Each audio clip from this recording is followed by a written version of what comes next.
ইয়াত আজি যিহেতু ভোট তো যাবলৈ ওলালোঁ। ভাত চাত খাই অকণমান 3টামান বাজিল, এতিয়া যাবলৈ ওলাইছোঁ কাৰণ এতিয়া অকণমান মানুহ কম হ'ব চাগে, চাওঁ যায় কি হয়। আৰু আপোনালোকৰ তাত কেতিয়া ভোট গ'ল?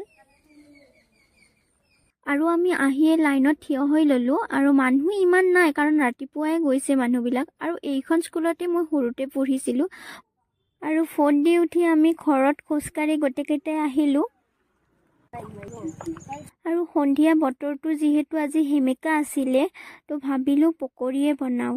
আৰু এয়া মই সন্ধিয়া চাহৰ লগত খাব পকৰী বনালোঁ। কিমাননো আৰু দেউতাক আনিবলৈ ক'ম পকৰী চিঙৰা। আজি ভাবিলোঁ নিজে বনাওঁ, ঘৰতো আছে যিহেতু দিনটো। আৰু ভোটৰ নামত এটা দিন বন্ধও পালোঁ। আৰু বন্ধ থাকিলে কিবা কিবি বনাই খাবলৈ মন যায়, সেয়েহে আজি পকৰীয়ে বনালোঁ।